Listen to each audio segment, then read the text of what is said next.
Cooper with Diesel Power Products. We're here today at Weaver's Diesel Performance in Dalton Gardens, the premier diesel performance shop in North Idaho.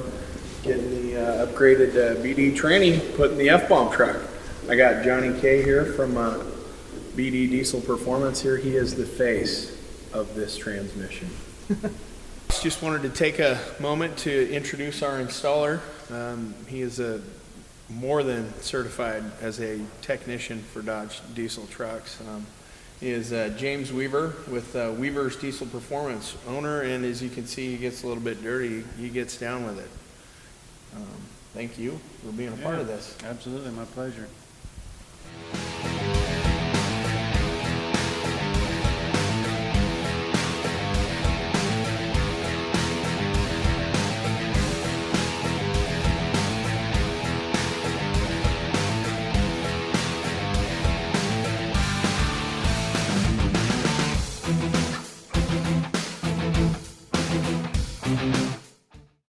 Alright, whenever we are going to replace the transmission on a later model, Dodge Cummins with the 68 RFE trans, we want to start off with the scan tool, either a star scan or in this case a Y-Tech, and record some data from the transmission that was in the vehicle.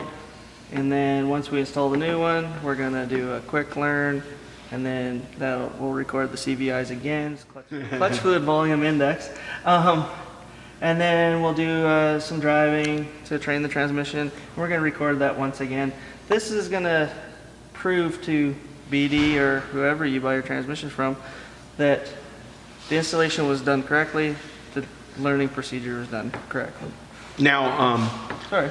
out of the whole process of what we did, aside from the nuts and bolts of throwing a new tranny in, how critical is this portion to the final tranny installation and that stamp of approval for that BD warranty? I think it's the most critical part, other than filling it up with fluid. It's life and death of this transmission. So kind of in layman terms on this, because the ability to shift and everything is so drastically changed on the internals of this transmission, rather than throwing it up there to chance with however the shift points were before, you want to kind of rein it in, say, hey, look, we're going to go through this whole new process, wipe the slate clean essentially, and start from scratch. Yes. Now, in certain cases, you may be close with the new transmission if you didn't have a failed unit. It's possible, but we are changing the clearances with adding clutches and what have you. So we're really not even close to stock. And if you have a failed unit with, say, one set of clutches burnt right out, it could be a drastic change. So we need to get as close as we can. Yeah, well, just the time involved to fill that circuit to complete that clutch engagement can be so delayed from where it thinks it should be to where it actually is, or vice versa. It might think it needs to stroke a certain percentage and it only needs to go 25% of that. It's going to slam it in, kind of thing. So we just want as close as possible for the drive learn to make things transition as easy as possible. Now, if somebody doesn't go through this, what kind of possibilities for failures or whatnot might there be? Possibilities are anywhere from burning up the transmission, clutches on even the initial drive, like initial few miles actually, or actually braking components if the timing were off, where it's shifting or applying too quickly and not allowing to release on another clutch at the right time. So because of bind up in what you say, where two gears are trying to come in at the same time. Okay. And any certified shop, in order to be a certified shop, has to have the tooling and the ability to do this step. Yes. We want anybody that installs our transmissions to have the correct equipment to do this training properly. So what we're going to do, if we do want to kind of follow this kind of on an angle, but on this particular truck, everything's in the PCM. Click on that. And where we're looking for is data. I'm going to scroll down really quickly. And we're getting close. So I'm going to tap down here. Click, click. Here's our clutch fill volume index for each of the clutch packs. Here's the values over here, and we're just going to record that onto our warranty sheet, and then we know where we started.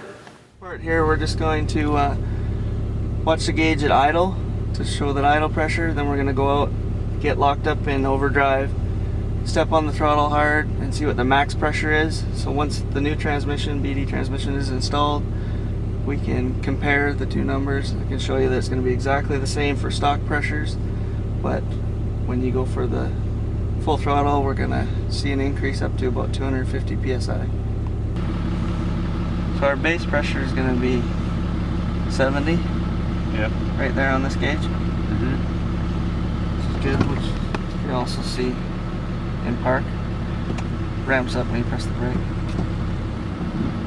And then reverses here. Mostly I just wanted to show drive though. Comes down there, and when we install the new transmission it should be very similar, because we're not altering anything there. We're only altering it what it can achieve on the top end. 65. Should be it. Okay. It's really that simple. You won't see much more than that on the stock trains.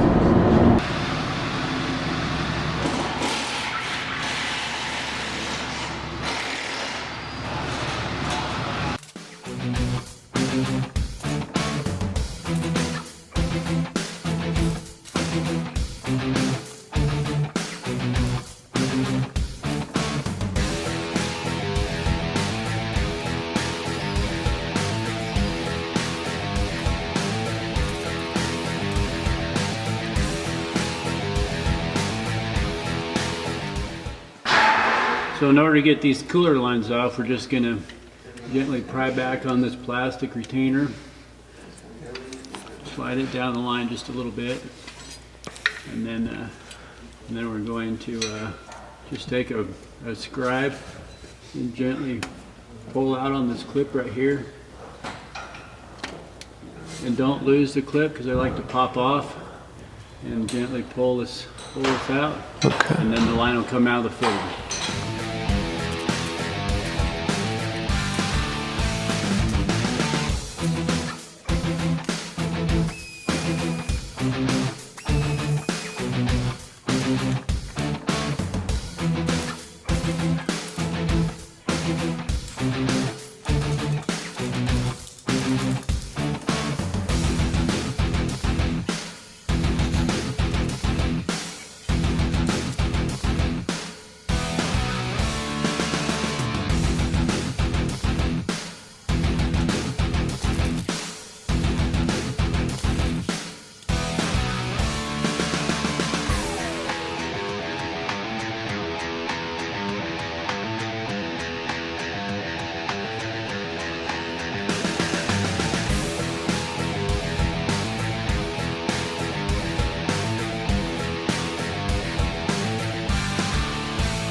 All right, here we are about halfway through the process.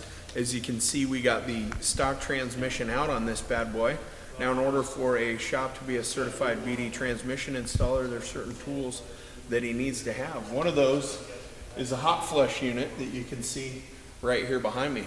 What's the purpose of a hot flush unit? That is to clean out the transmission cooler properly with hot transmission fluid. We're going to get rid of all the debris that's left from the failed transmission that we just removed, and we're also going to back flush To get any scale and whatnot out of that. Yeah, that might have been built any clutch material, any kind of debris that got caught up in the cooler, we're going to go back and forth with the hot transmission fluid, and it also pulses air to shock anything loose. Okay. And it'll catch in a metal screen filter system there, and you can continually check on it, clean it, and when the fluid starts coming clean every time you check it, then we can call her good. And as far as this process goes, it is a requirement whether the customer failed their transmission or not. That is correct. We just want to ensure that the new transmission gets the best possible chance it can, in case anything got caught up in the cooler. Right. Any sort of harm that doing a hot flush could cause? Not at all, because that is using just regular automatic transmission fluid. There's no chemicals involved or anything at all. So you're just using warm transmission fluid and air to clean it up. And what does BD stand for? I've been told it stands for Big Daddy.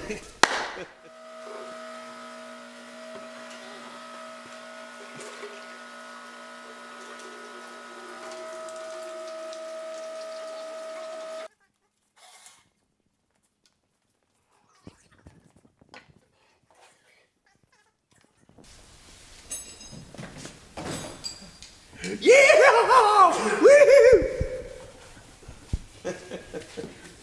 All right, here we are. We got the out with the old, in with the new. Got them side by side. Thought we would go over a couple of things that need to get swapped out.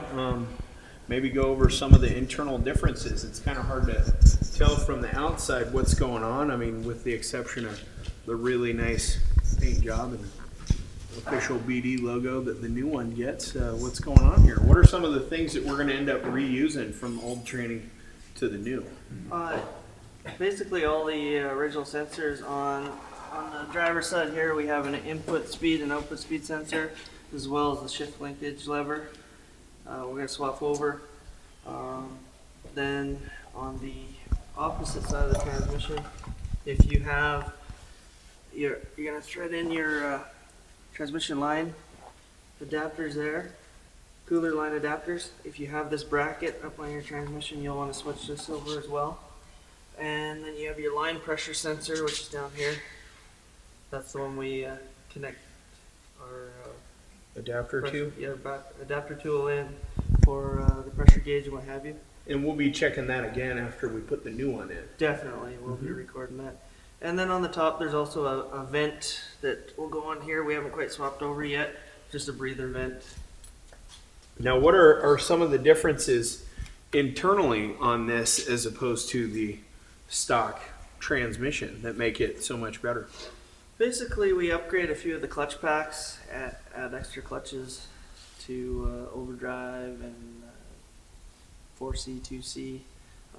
There's some internal pump modifications, so we're able to achieve some higher pressures for better clamping force.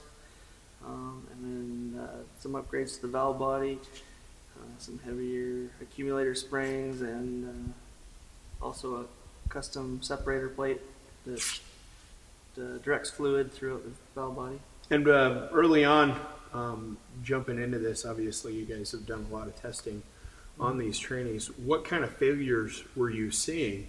And I guess that kind of pointed you in a direction on where you wanted to start to make this package really work for the Dodge trucks. The biggest culprit on these is burnt clutches. They slip very easily when they're overloaded, over horsepower. So that was why we wanted to add some more clutches in there. And we focused on the clutch packs that were seeing the biggest failures. Some of the other clutch packs don't see anywhere, so we didn't mess with it. Didn't no mess need. with them too much. And then obviously higher pressure is going to help us hold those a bit better. We did see also the odd mechanical failure, broken shafts and what have you, which really relates down to the training of the transmission, which we're going to be going over at the end here. If the computer doesn't relearn this transmission properly, the shifts are all out of sequence, and you can either slip a clutch and fry it, or shift while another gear is engaged and bind up and cause shock loading. Now, kind of off topic here. Because of this relearn sequence on these transmissions and how critical it is, what are your thoughts on shift on the fly programmers? Very wary about shift on the fly programmers. Basically, every time you change the throttle sensitivity and change the horsepower, the transmission, the whole driveline responds differently. And basically, the transmission and the TCM and the older trucks, or just the whole ECM and the newer trucks, has to basically relearn the driving characteristics, and the shift patterns can be out a bit. So And because of the shift on the fly stuff, what kind of things might customers need to be leery of in how they drive the trucks? I mean, I'm a firm believer that anytime this new technology comes out, old driving habits need to change. I mean, definitely, you have to be aware of what you're up against with these newer, more complex vehicles. Um, the driver can actually cause problems that would normally exist by their habits. We really believe in trying to stabilize the transmission in the power level that you want to drive your vehicle at the most. If you want to increase the horsepower for a weekend of playing, then give yourself enough time to crank up the power and drive very nicely and gingerly till the thing is till shifts are really smooth and crisp and it's happy, so we don't damage this unit. and do you have an idea on what kind of time frame that is for a guy? You know, for power level changes, it's not. I don't see it as critical as a fresh install or a change of a hard part where you're drastically changing clearances. These are always adapting, no matter what. Even when we call them perfect, they're always changing. So you just kind of go by seat of the pants and feel. Go through the gears a few times. Does it feel like it's normal? Then get on a little harder. Does it still feel normal? Good. If it doesn't, just drive through that sequence multiple times until it does feel right. Right. And that's basically what we do. Even when it's fresh, we just go through the sequence over and over until it feels good and it looks good on the scan tool, and then we'll bump up. So changing power levels is just a small part of that, really. All right. Good.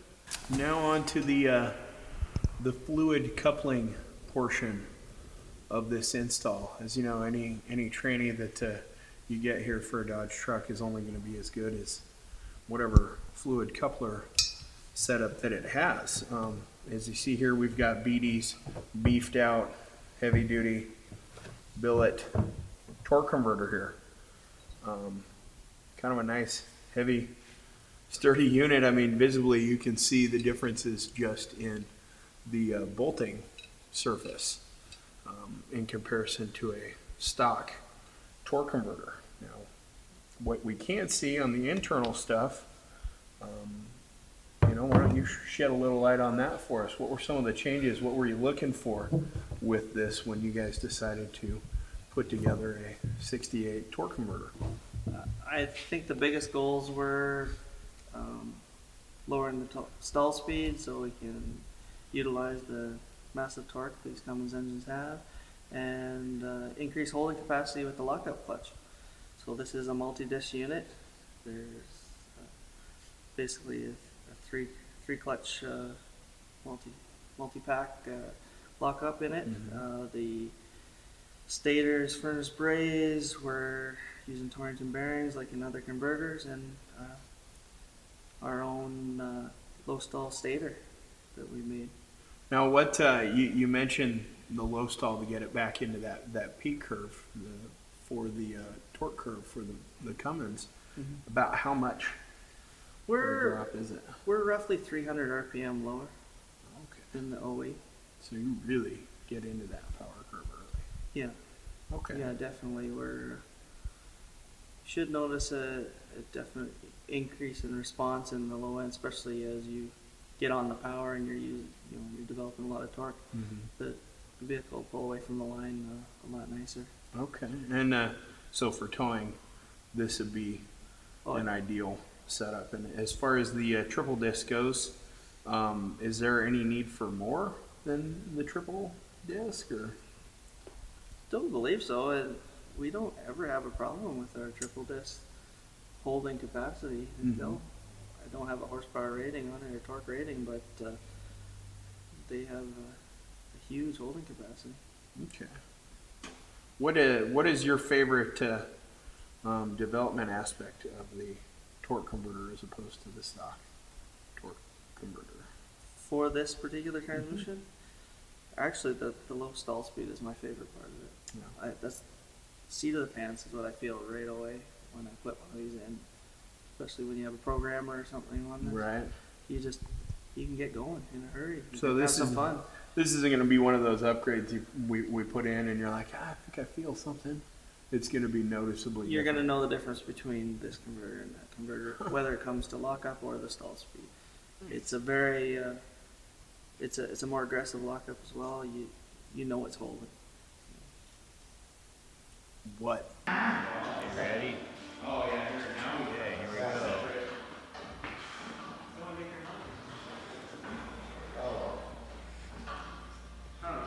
What do you think, Johnny? Do you think we need it?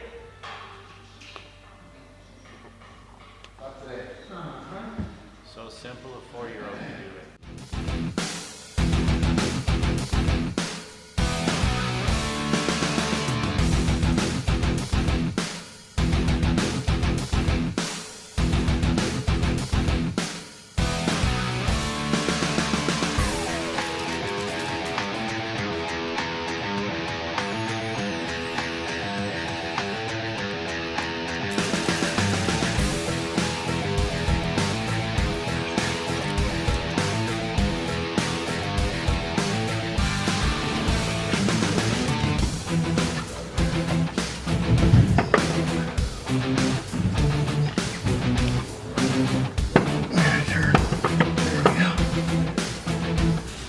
You got her.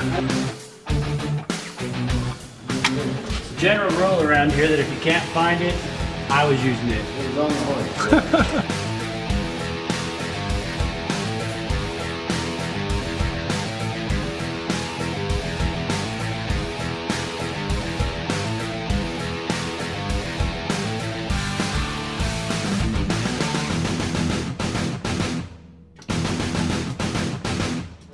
All right, we're getting towards the tail end of this install. Tranny is in.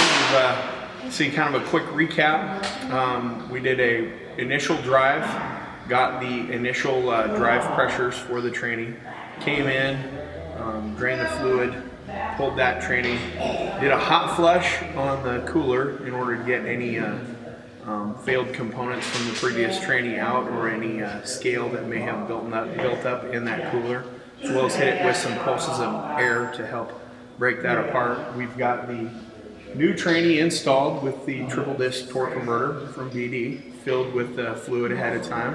And now to tidy things up and kind of make sure everything is reading and knows what the heck it's doing here, we've got the new 68 pressure controller here we're gonna hook up. And Johnny, you wanna kind of explain some new things? I know there's some new stuff involved with this. You've changed this from the initial inline plug-in to something that has a little T-tap thing here and a little green gizmo that ties into something. What might be the purpose of that? The purpose of that is, well, obviously the pressure controller. This is what it allows us to utilize the modifications in the transmission to increase line pressure. We mechanically did our changes in the transmission. Now we got to electronically control things to allow the pressure to ramp up that high. And what we've done here is created a module that plugs in line to the pressure sensor, and then we run this wire into the cab right to your APPS sensor, your throttle pedal.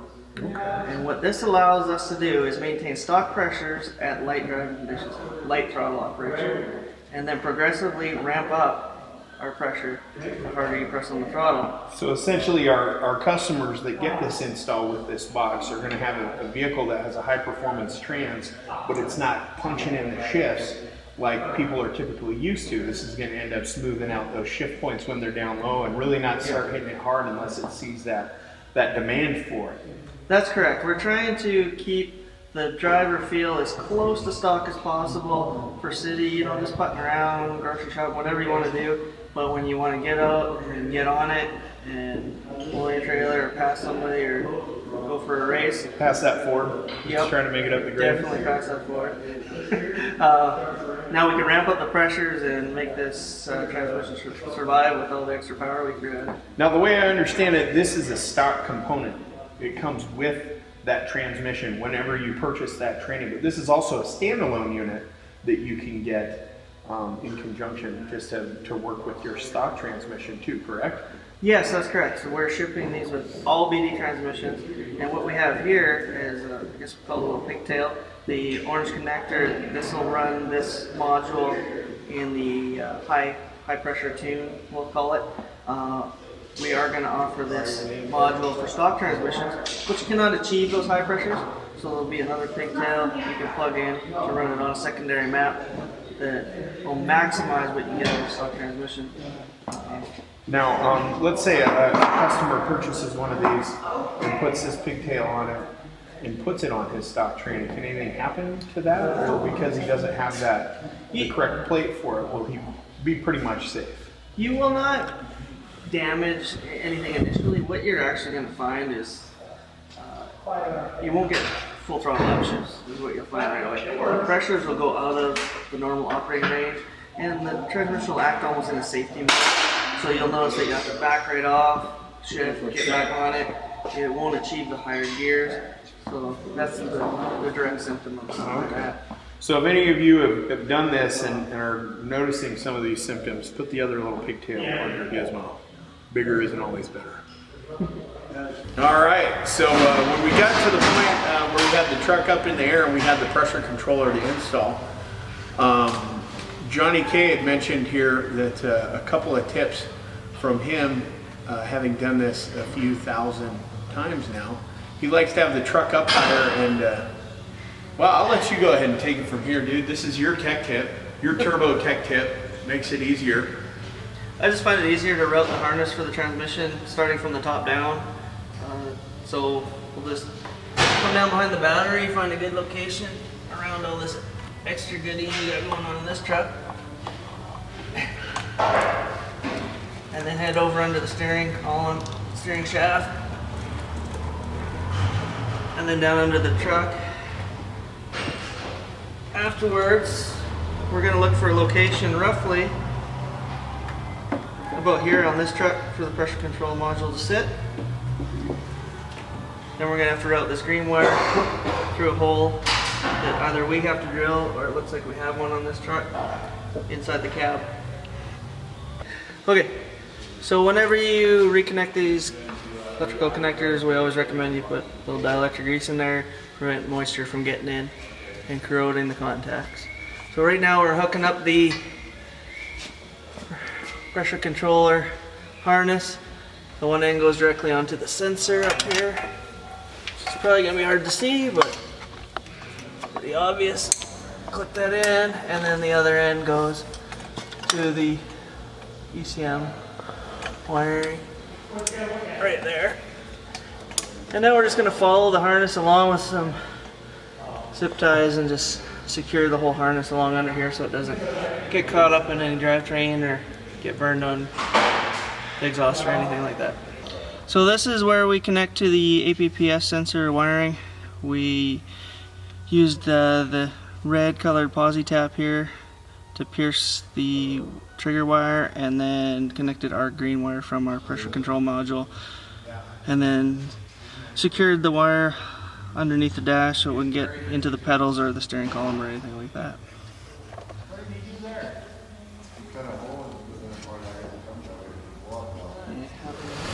We're just filling the transmission fluid up. Cycled the gears a couple times, now we're rechecking in neutral. Gonna top it up some more. Just get the fluid level up to at least the cold level so we can proceed to the quick learn. Okay, now we have the fluid up and we're comfortable with doing a quick learn, so we'll just run through that quick. We go up to miscellaneous functions. We're going to scroll right down here to quick learn, PCM, RFE transmission. We scroll over here to the right, there's a little play arrow. Follow the on-screen instructions.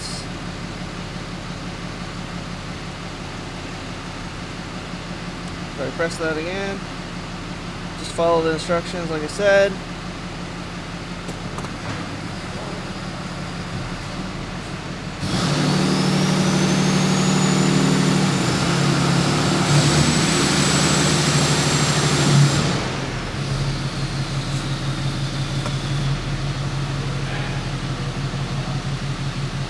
That about does that. Now we'll go back over to the data. That's not sketchy. Not even a little bit. The older trucks don't do that, only the late model common rails or 6.7s. And that relearn can be done with a snap-on scanner and stuff too, not just that, right? No. No? Can't do it with any other scanner? You No. have the WeTech? Yeah, WeTech for the late models, and StarScan will also do the, will only do the early models. WeTech does all of them, sorry. Okay, so I'm just going to record the new CVIs here, which I don't know if you can see, but look quite a bit different.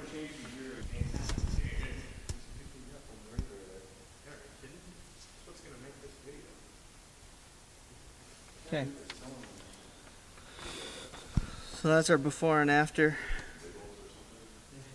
Right now we're comfortable to start doing our drive learn. Okay, so we're looking like where are we? About 70 PSI there? Yeah, a little bit over 75. Which is pretty much bang on to what we had with the stock transmission, which is exactly what I was hoping to achieve. And I'm just going to scroll up and see what the desired actual pressure is here. So from the PCM, we're got a desired pressure in drive right now of 60 PSI and we're at 59. So that's a good correlation there. So we're happy with that. The gauge does not have to match exactly to the scan tool here, but the desired and the actual line pressure do need to correspond. Otherwise, the computer is not happy. Yes. If pressures are quite far out of range, you will have a limp mode a lot of times.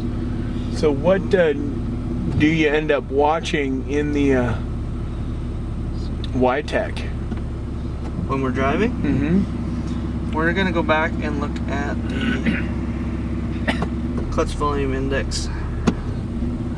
And what we're going to look for is, let's see here, some of these numbers will be jumping around during shifts while they try to find a spot where they're happy basically. So that the jump, say from 48, just for example, may jump down to 38 or go up to 58 or just for a random number during a shift and come back to 48. We want that to eventually adjust so that gap's not 10, it's down to like, ideally next to nothing, but as close to that as possible, maybe 4 points or whatever's kind of a stable number where it stops adjusting. So now we're going to go and drive this thing for a little bit and monitor those numbers until they get to something more stable, and then we go back and look at that to see what was the index, CV, That's it here, clutch fill volume index. CFVI. So I'll let you guys watch that so I don't run into anybody. Yeah, don't run into anybody. Is this okay right here? It's not the kind of beatdown we're looking for BD, you know what I'm saying? So now you're just going to kind of drive it nice and easy? Yes, nice and easy. We're going to go find us a nice quiet flat road to initialize this drive learn. Now the shifts felt actually pretty nice out of the box on this, but we're still going to be very diligent in doing our training. Are we going to put some 11s anywhere? Some 11s. Not just yet. She's definitely going to shift more aggressive, especially in the beginning with everything being fresh. Good bite on the clutches. Yeah, we're right in range. Perfect. Okay, so we're going to go to reverser park as per instructions for 3 seconds. That's probably good enough. We're going to go back into drive. And now we can start. Sorry, I get my, you guys got the laptop, so, and away we go.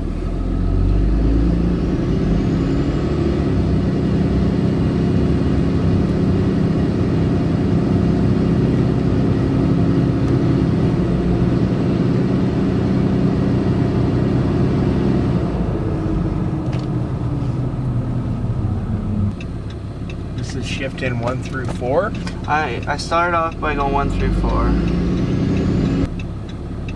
How heavy on the throttle are you?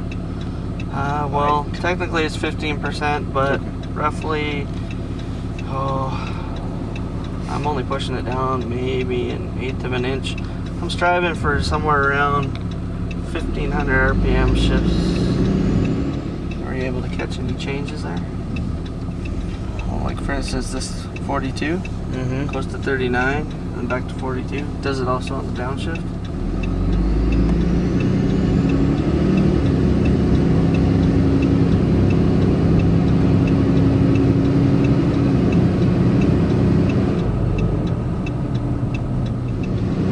Times you think you should do the 1 to 4? I like to do it between 6 and 12 times for the first drive out.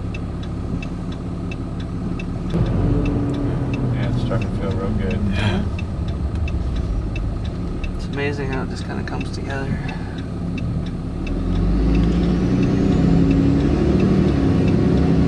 So do you do the same to 8 to 12 when you go to the 25% throttle and the Yeah. 65% or whatever, then Yeah, and that's just kind of some groupings that to try to average it out. Just want to increase it gradually is basically what I'm saying. So I'm feeling pretty good there, so let's get a little more on it. And we'll let it go through all the gears just you get some harsh downshifts for a while too. Even after we do a drive learn, it takes a few miles to sort that stuff out.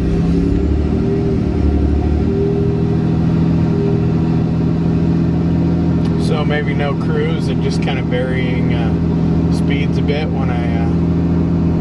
You know what? Varying your throttle position, your speeds is a great idea. Getting some downshifts going on. Yeah. Up and down shifts, the more you can do it, the quicker it'll come together.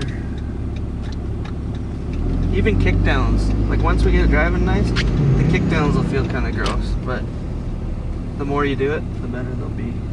They'll feel firm. It'll feel kind of harsh and clunky. of course it's absolutely imperative to go through this complete drive cycle before you ever get on.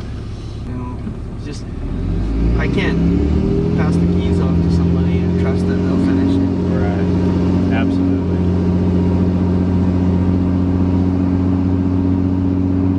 Plus that's what the customer's paying for anyway. And it's no 5-minute, 15-minute test drive. It's charged. I mean, I charge an hour to do a quick learn. I would say it'd take you all that. Oh yeah.